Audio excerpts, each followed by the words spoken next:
مسيرك يا مرات الابن تبقى حما.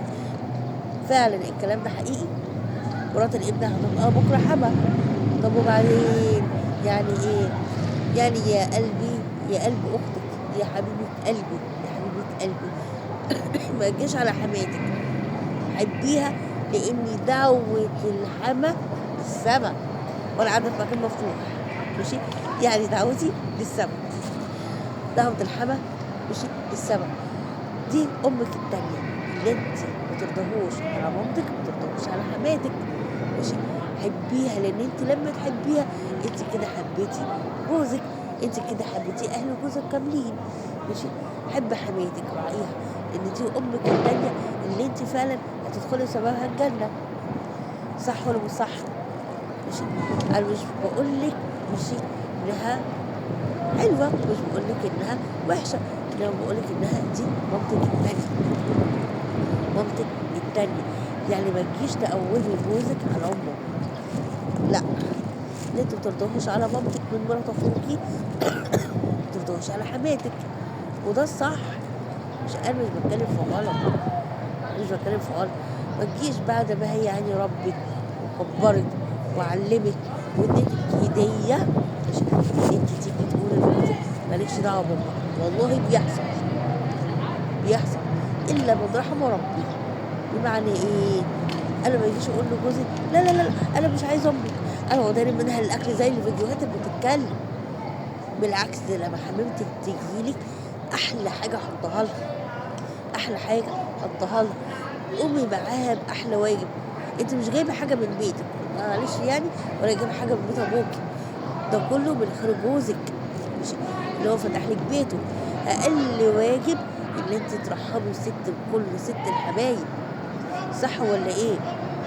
وصدقيني انت لو حبيتيها ايراد هي هتحبك 24 قيراط، لان انت برضو بنتها. صح يا كل حما؟ مرات الابن دي برضو انت جايباها من بيت ناس، مش يعني بلاش شويه الغنى اللي بتبقى ايه من تحت لتحت دي بنتك يا حبيبتي، اجعليها بنتك هتجعلك امها، وانت اجعليها امك هتجعلك بنتها. ما تقوميش دي على دي ولا تقومي دي على دي. ولا اخت الجوز، اخت الجوز برضو كويسه، واخت الجوز حنينه، واخت الجوز فيها كل الصفات الحلوه اللي انت ممكن ما تكونيش شايفاها. قربي منهم، مع معنى حبك لجوزك كده انت حبيتي اهله، ومعنى ان انت تحبي اهله حبيتي جوزك من الاول. حماتك مدياكي هديه، حافظي عليها، صونيها. ماشي؟ انت لو رعيتي حماتك جوزك هيراعيكي، ما دي ام، وانت فاكره ايه؟ ودي اخته وده ابوه وده اخوه.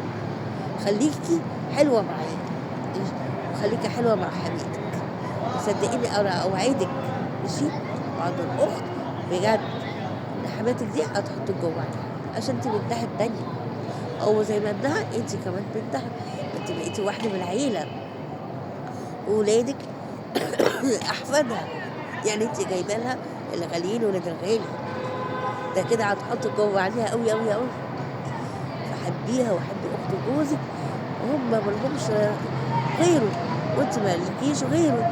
حبوا بعض عشان جوزك يبقى مرتاح في شغله، مرتاح في حياته. لما تعملي كده ربنا سبحانه وتعالى هيرضى عنك وهيبارك لك في كل حاجه. لو عجبكم الفيديو ما تنسوش اللايك والاشتراك، وتقولوا لي بتتابعوني من انهي بلد. ما تزعلوش من كلامي، انا بتكلم والله العظيم من قلب ونصيحه. انا ياما بشوف كتير في الفيديوهات، بس صدقوني مش كل الحما، مش كل الحموات، في حموات وحموات، بس والله كلهم واحد، قلبهم برضو زي البفتة البيضة، كلهم واحد وقلبهم زي البفتة البيضة. بس انت اللي بايدك اللي انت تقلبيهم، وانت اللي بايدك اللي انت تفضلي يدعولك، يدعولك. انت بتعملي ايه كتير؟ يعني انت لما بتروحي عند الست وكل والدتك مش بتقومي تروقي وتقومي تطبخي وتقومي تشوفي وراكي ايه؟ ماشي؟ هي برضو والدتك، يعني تقومي تضحكي معاها ضحكه حلوه، تقومي تقولي لها خلاص يا ماما استني خليكي يما انا اقوم اعمل لك اللي انت عايزاه، كوبايتين شاي ليك انت وهي تستمروا. مش هي ساعتها اللي هتبقى في ظهرك بعد ربنا؟ هي ساعتها لو جوزك زعلك هي اللي هتبقى في ظهرك، لانها خلاص حبيتك من قلبها. يا حبيبه قلبي، يا ست البنات، يا اللي قربتي تتجوزي او قربتي تتخطبي، حبي حماتك عشان حماتك جنبك، وحبي حماكي، حماكي برضه هو ابوكي. تمام. دول ناس بركه ملناش غيرهم، وهم لو هم حبوكي السعد والهنا كله بيدك. طيب جوزك هيحطه جوه عينيه فوق راسه. اما لو محبكيش بقى يبقى ده يا بختك، بس بختك ايه؟ حظك وحش. فحبيها وعامليها كويس عشان تحبك وتقدرك، وهتبقي بنتها زي ما هتبقى امك. اللي انتوا مترضوهوش على امك ما ترضوهوش عليها. اذا ما يقرر عليك يا ست الكل اللي انتوا ما ترضوهوش على بنتك ما ترضوهوش على مراتك. صح ولا لا؟ وهي اخت الجوز برضه، دي اختك الصغيره، حبيها وهتحبك. ماشي، كله كويس، مفيش حد وحش. بس احنا اللي بنبقى فاكرين عنهم وحش. هم ناس برضه كويسين، ربنا يبارك لنا فيهم، ملناش غيرهم بعد ربنا سبحانه وتعالى. دي نصيحة لكل واحدة هتتخطب أو هتتجوز. ودمتم بخير، ولو عجبكم الفيديو متنسوش اللايك والاشتراك وتفعيل الجرس. وأقول لكم مع السلامة. أنا دلوقتي قاعدة في النادي وقلت أقعد أدردش معاكم شوية كده في الهوا الطلق. تمام. وأقعد أقول لكم كل سنة وأنتم طيبين، وبأحلى الصحة يا رب دايما متمتعين. وكل اللي عنده حاجة ربنا ينصرك وتزودها من عندك يا رب العالمين ليه ويبارك لك فيها. ما تزعلوش مني اللي بتكلم من القلب، انا بتكلم من القلب والله ما بعرف ازوق الكلام. بس انا بقول لكم ان انا بحبكم جدا جدا جدا، وعايزين نكبر القناه ونبقى 50 مشترك عشان نبقى جمهوريه قناه حكايات ماما هبه. ودمتم بخير وسعد وهنا، ودمتم بخير وسعد وهنا تاني، وكل سنه وانتم طيبين. وخدتوا العاديه ولا لا؟ كلتوا الترمس ولا لا؟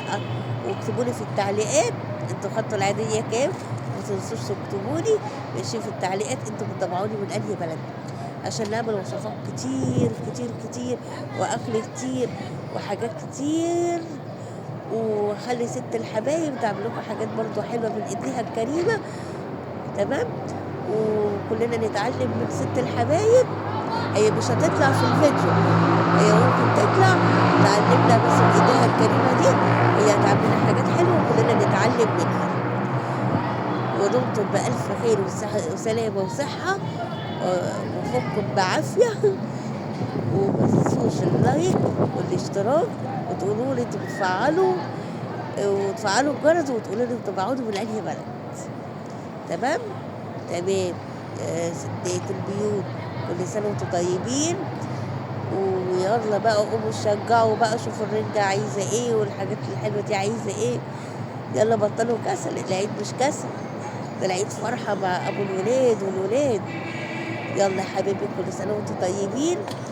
وافتكروني بقى ايه دعوة حلوة من قلبكم كده، واكتبوها لي عندكم في التعليقات الجميلة علشان ارد عليها واقول لكم بيها بالمثل. كل دعوة حلوة ليا من عندكم كده لكم يا رب بيها بالمثل. ربنا يصلح حالنا جميعا ويديكم الصحة والعافية وراحة البال والسعادة والهنا، واشوفكم دايما في احسن حال. ما تنسوش اللايك والاشتراك وتفعيل الجرس. مع السلامة، مع السلامة، مع السلامة.